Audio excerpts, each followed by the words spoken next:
Bonsoir les amis, bienvenue à Instant Mariage. Ça fait vraiment un bon moment que nous ne sommes pas retrouvés. Nous n'avons pas parlé de thème concernant le mariage. Vous savez, beaucoup des occupations, beaucoup des imprévus, beaucoup de choses. Mais aujourd'hui, le Seigneur a quand même fait grâce pour que nous puissions continuer avec le thème que nous avions abordé la fois passée, qui était le respect dans le mariage. Et si j'ai bonne mémoire, la fois passée, nous avons parlé de le respect de l'institution même mariage. Et là-dedans, nous avons parlé le respect de Dieu et le respect, si je ne me trompe pas, de quoi? Le respect de Dieu, le respect de l'institution. Le respect même de l'institution mariage. Et aujourd'hui, nous continuons avec la deuxième partie qui est le respect même du mariage. Comment le respect se manifeste, doit se vivre et doit se manifester dans le mariage. Pasteur John, comment le respect doit se manifester, comment le respect doit se vivre entre les conjoints dans un mariage? Merci beaucoup, Mamani. Merci aussi pour nos amis. Ça fait beaucoup de jours que nous n'avons pas eu le temps de passer. Vous savez, nous sommes des parents, nous avons des responsabilités. Des fois, les responsabilités, quand ça nous dépasse un peu, il n'y a même pas moyen d'honorer nos engagements. Mais aujourd'hui, nous avons fait tout pour nous surpasser et pouvoir partager avec vous ces instants où nous étions en train de parler du respect dans le mariage et le respect du mariage. Et nous avons dit le respect du mariage, il s'agissait dans un premier temps que nous allons comprendre le respect de celui qui a institué le mariage et le respect de l'institution. Voyez-vous ça? Et le respect de l'institution. Et aujourd'hui, la fois passée, nous avons longuement parlé, comme nous n'avons que 25 minutes, on ne saura pas revenir sur ça. Et nous avons dit en dernier lieu, le respect du mariage consiste seulement à respecter les lois qui régissent les mariages et consiste à les appliquer, c'est-à-dire appliquer ces règles-là dans nos vies. Et prochainement, peut-être, on pourra parler sur les lois qui régissent le mariage. Et aujourd'hui, nous allons parler du respect dans le mariage. Et ici, nous allons parler plus du respect de l'autre. Je sais que les hommes sont souvent exigeants et c'est comme si le respect avait seulement un seul aspect, voyez-vous. Ça se dirigeait seulement vers une seule personne. C'est vrai que lorsqu'on parle de la soumission, il y a aussi le mot respect qui est inclus. C'est comme ça que la société exige beaucoup le respect de la femme envers son mari. Mais cela ne dit pas que comme la femme, Dieu demande à la femme d'être soumise à son mari, on pourrait expliquer ça prochainement aussi, cela ne veut pas dire que l'homme ne doit pas à sa femme du respect. On dit aussi le respect bien ordonné, comment ceci par soi-même. Voyez-vous ça? Ça dit que il y a un problème ici que pour bien comprendre ceci, nous devons comprendre cette parole qui dit des deux deviendront une seule chair. Ça dit que respecter l'autre veut seulement dire je me respecte moi-même. Parce que nous ne sommes pas sur le plan spirituel deux personnes, nous sommes une personne. Voyez-vous, c'est comme ça que vous voyez même Dieu dit que l'homme aime sa femme comme il s'aime lui-même. Ça dit que cet amour-là, ça se passe dans un, pas dans deux. Donc le respect aussi doit se faire dans un. Ça dit que respecter ma femme, c'est que je me respecte moi-même dans une dimension où nous sommes une seule personne. Respecter mon mari veut dire je me respecte moi-même parce que mon mari et moi, nous sommes un. Ça dit que si les couples n'arrivent pas à conjuguer le nous, c'est déjà un problème parce qu'il y a des gens qui sont dans le moi. C'est ma maison, c'est mon argent, c'est mon congélateur, ces chaises, ce sont mes chaises. Voyez-vous? Alors, vous voyez quand vous vivez dans une maison où c'est ta maison, Ça dit qu'il y a des choses où tu es en train d'exclure les autres à participer dans ce qui se passe dans cette maison parce que c'est ta maison.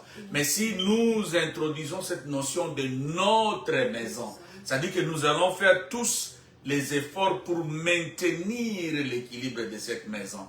Et le respect dans le mariage, c'est le respect de l'autre. L'autre qui est ma femme, l'autre qui est mon mari.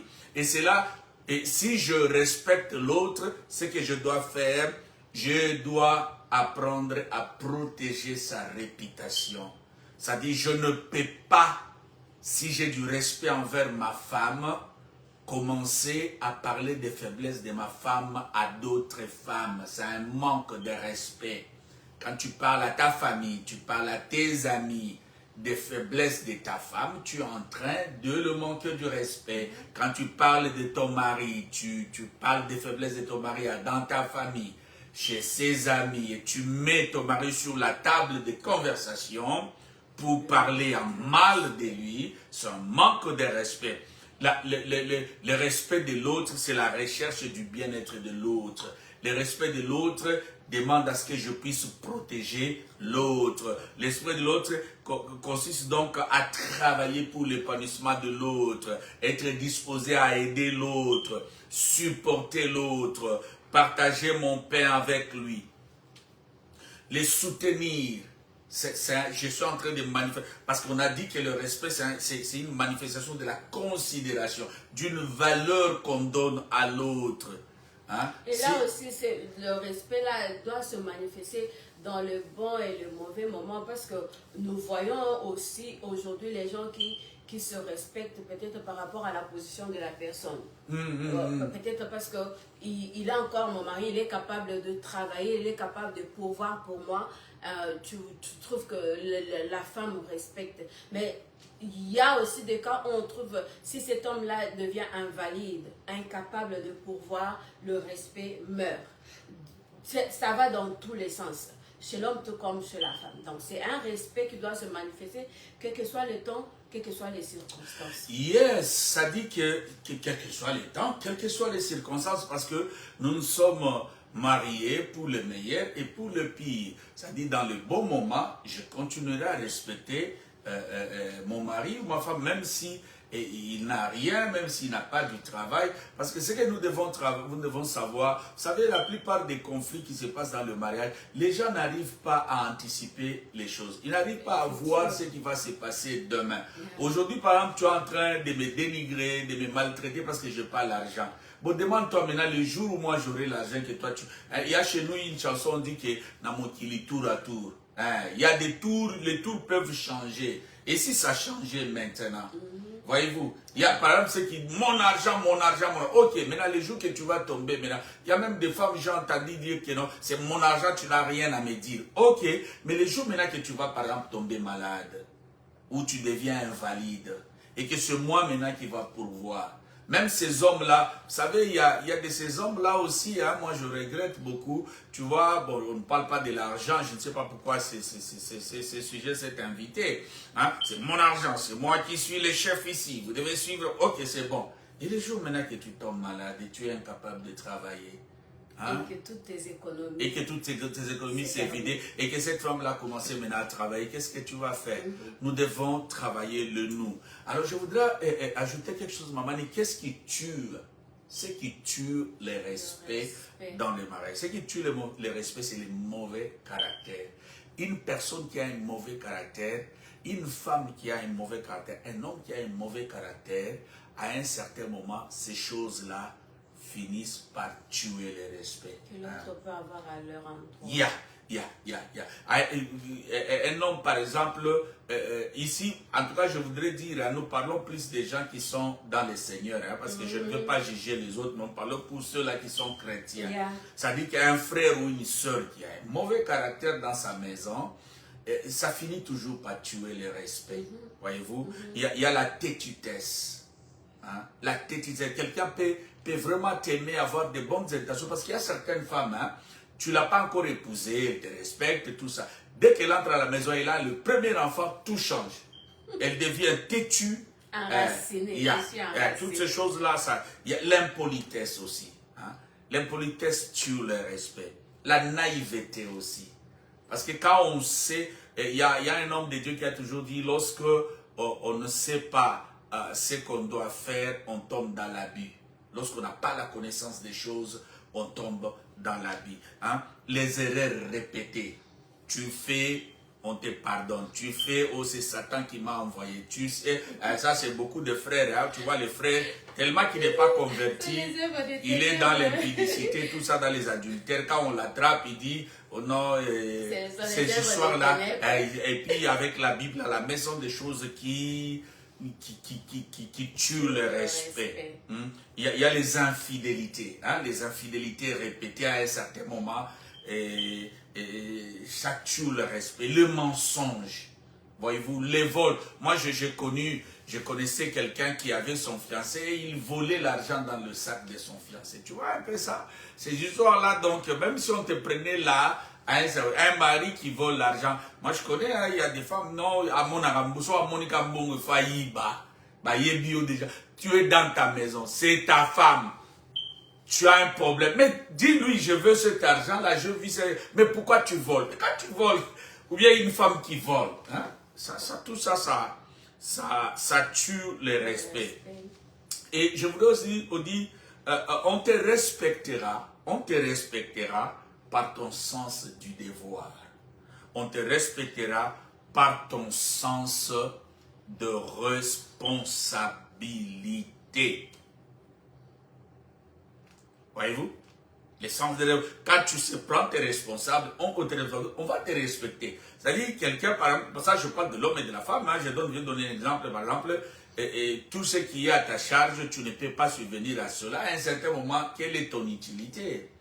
Ou bien toi, la femme, tu n'arrives pas à prendre la responsabilité. Vous savez, aujourd'hui, les gens, ils aiment plus les grades, hein, femmes mariées, mais ce qui fait la force ou ce qui fait à ce que la maison puisse marcher, ils ne tiennent pas compte, elles ne tiennent pas compte de ça. Même les hommes aussi, ils veulent qu'on je suis le mari d'elle. Mais ce qui fait que tu sois mari, tu ne veux pas. C'est-à-dire qu'on va te respecter par rapport au sens des responsabilités. Et je devrais aussi ajouter quelque chose, maman dit, le respect, c'est pas quelque chose de oh, je le respecte. Non, non, non. Le respect se fait voir par le langage. Ton mari saura que tu l'aimes, ta femme saura que tu l'aimes par rapport à la manière dont tu l'adresses, tu t'adresses à lui. Le respect se fait voir aussi par les attitudes, les réactions. Hein? Tu vois, surtout il y a des femmes, on ne peut pas dire ça à son mari. Ça. Contre les hommes, contre toi aussi.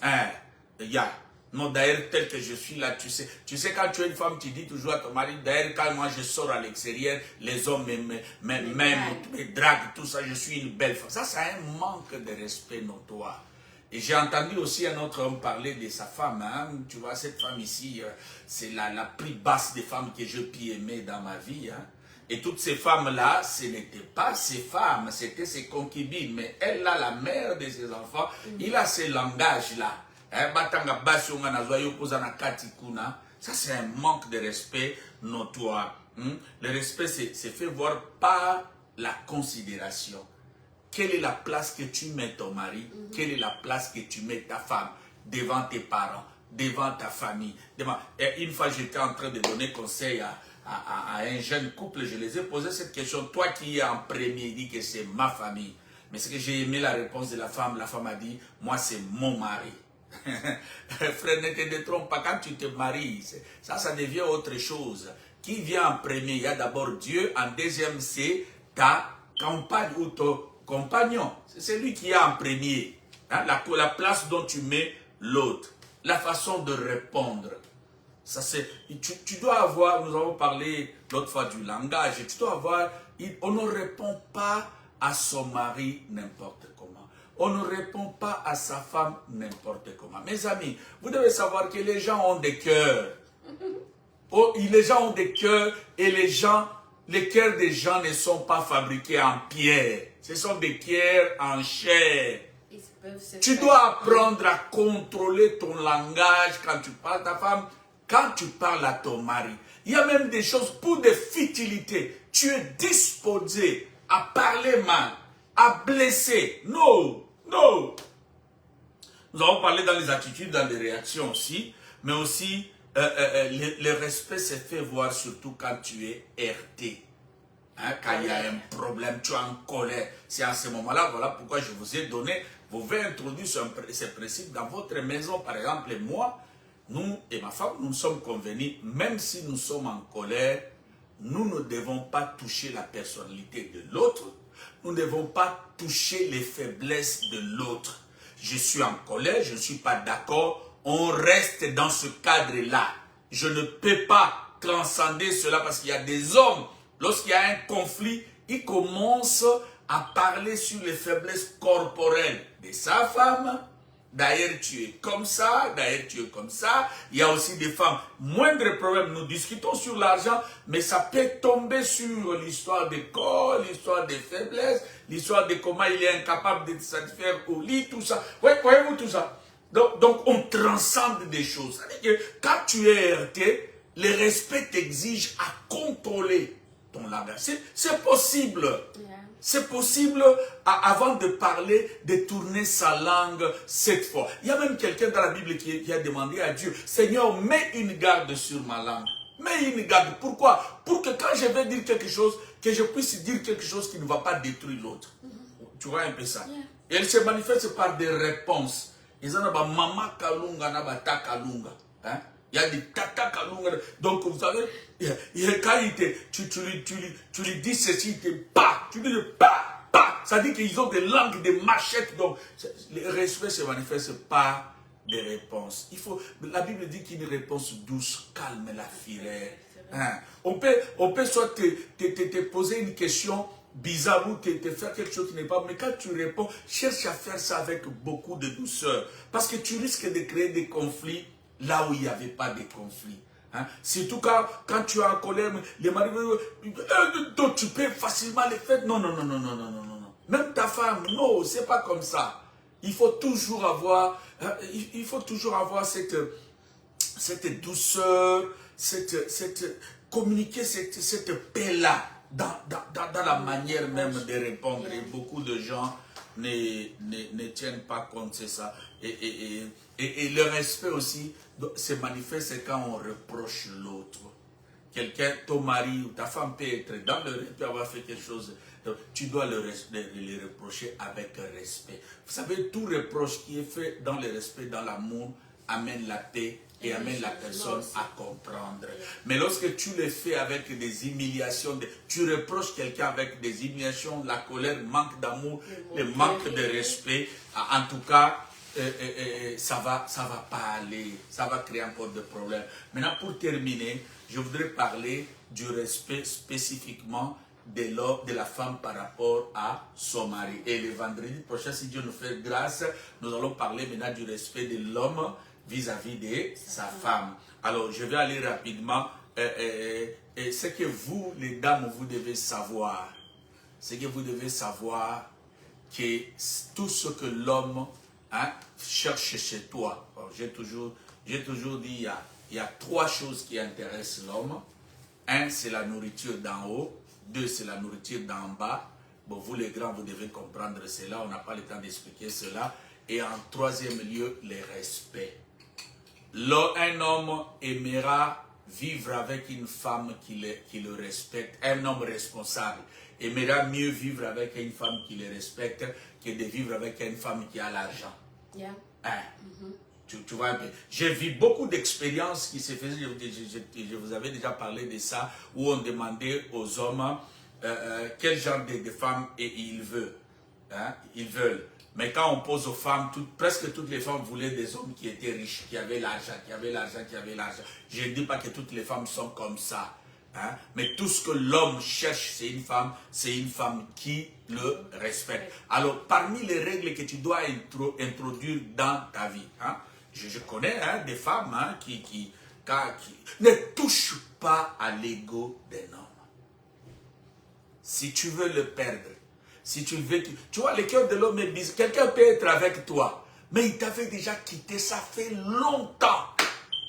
Parce que quand toi, il y a un problème, tu touches son ego, tu touches sa personnalité. J'ai été scandalisé d'apprendre un jour qu'une femme injuriait même son mari. Elle injurie son mari. Oh my God. Si tu veux que ton foyer puisse être détruit, touche toujours son ego.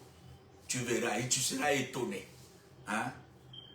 Respecter un homme, ma soeur, cela veut dire, hein, décider lorsque tu décides de tout sans avoir son avis. C'est-à-dire tu prends des décisions. Hein? Tu ne consultes pas le mari et tu ne viens pas. Il est surpris que tu avais déjà pris une dette. Il est surpris que tu avais déjà acheté ça. Il est surpris que tu avais déjà fait un programme que tu vas voyager. Tu vois? Et il revient le soir, tu avais déjà acheté les billets. Maman, ça c'est un manque de respect vis-à-vis de son mari. Manquer du respect au mari ou respecter le mari, ma chérie, ma soeur. C'est de savoir considérer ses opinions. Quand l'homme te dit, il te donne les grandes lignes de la façon dont la maison doit fonctionner, ou quand il y a une discussion, il donne une opinion, ou quand il y a un problème dans ta famille, tu dois apprendre à considérer les opinions de ton mari. Si tu ne considères pas ses opinions, c'est un manque de respect notoire. Manquer du respect à un homme, c'est quand tu compares ton homme avec d'autres femmes, d'autres hommes plutôt. Les hommes n'aiment pas ça. Manquer du respect, j'avais déjà dit ce point, manquer du respect à son mari, c'est quand tu partages ses faiblesses avec les autres. Il y a une chose que les hommes ne supportent pas, c'est que la femme parle de ses faiblesses à ses amis, à sa famille, aux autres. Et ça devient très scandaleux quand tu parles de ses faiblesses à ses enfants. Ça, c'est l'humiliation dans la dimension pro-max. Il faut, si tu étais dans ces habitudes-là, maman, arrête de faire ça. Manquer du respect à son mari, c'est de critiquer, le rabaisser. Les critiquer, les rabaisser. Et ça devient plus grave quand ça se fait devant les hommes. Il y a des femmes, quand par exemple, elle se fâche ou il y a un embrouille au milieu des gens et que son mari lui dit, arrête, ne parle plus, on part. Quand tu refuses, tu continues à discuter. Ça dit que tu n'as aucun respect envers ton mari. Surtout le rabaisser. Vous savez, on a toujours, le monde a toujours plébiscité comment les hommes maltraitent les femmes. Mais laisse-moi vous dire, il y a beaucoup de femmes qui maltraitent leurs hommes, qui les humilient, qui les rabaissent tout le jour. Vous savez, quand vous avez cette habitude-là de parler, de rabaisser quelqu'un, à un certain moment, sa conscience finit par comprendre qu'il est exactement ce que toi tu es en train de dire qu'il est. Tu vois tout ça, rabaisser, critiquer. Et il y a quelque chose qui manifeste le manque de respect chez un homme, Mamani, c'est la mise en question de ses efforts. Hein, surtout, et ça se passe souvent dans des couples où la femme gagne beaucoup d'argent et que l'homme ne gagne pas beaucoup. C'est-à-dire la femme ne veut pas voir ce que l'homme fait. Hein, dans cette maison, c'est toujours moi. Dans cette maison, hein, souvent c'est dans ces langages-là, dans cette maison. C'est-à-dire, même si l'homme fait quelque chose, tu es même capable d'attribuer un bienfait que le mari a fait à une autre personne. Bon, tu vois un peu ça. Et il y a aussi un autre point qui manifeste le manque du respect, c'est le refus d'obtempérer. Tu vois, le refus d'obtempérer, le fait de lui couper la parole systématiquement. C'est-à-dire quand il parle, maman, tu dois savoir que ton mari c'est un chef. Quand il te parle, tais-toi, écoute. Écoute. Pasteur John, je ne te coupe pas la parole systématiquement, mais j'ai seulement 2 points, je vais terminer sans expliquer. Manquer du respect à son mari, c'est porter des injures auprès de lui. Quand tu l'injuries, c'est pas bien. Hein? Le dernier point, c'est manquer du respect à son mari, c'est négliger ses besoins d'intimité. Hein? Les rejets sans cesse, des excuses sans cesse. Et il y a même d'autres femmes qui monnaient la sexualité, tu vois. Il faut que tu me donnes là. C'est un manque de respect. Vous devez savoir, quand vous voulez parler de beaucoup d'amour, on vous amène des fleurs, on vous amène tout ça. Un homme reconnaît que cette femme-là l'aime quand elle est disposée à les satisfaire lorsqu'il a besoin d'elle pour l'intimité. Tu vois un peu ça, hein? C'est ça, c'est quand la femme est disposée, l'homme connaît que cette femme-là m'aime. Quand il est disposé, l'homme sait que cette femme me respecte. Mais quand il y a des refus chroniques et permanentes, c'est un manque de respect notoire. Et cela peut être à la base même de la destruction du mariage. Alors, Pasteur John, merci beaucoup pour tous ces détails concernant la façon dont le respect doit se manifester dans le mariage. Et vous avez beaucoup plus détaillé par rapport au respect que la femme doit avoir par rapport à son mari. Et vous avez dit que prochainement, le vendredi, vous allez aussi parler du respect que l'homme doit avoir par rapport à sa femme. En tout cas, le pasteur John a été très clair par rapport à ces topics. Et en tout cas, merci beaucoup à tous les amis qui nous ont suivis. Merci beaucoup. Et nous vous fixons rendez-vous le vendredi prochain, si le Seigneur fait grâce. Le pasteur Jordan sera là pour nous donner encore des détails par rapport au respect que l'homme doit porter à sa femme. Que le Seigneur vous bénisse. Nous nous retrouvons le vendredi prochain, si Dieu fait grâce. Amen. Que Dieu vous bénisse et vous garde.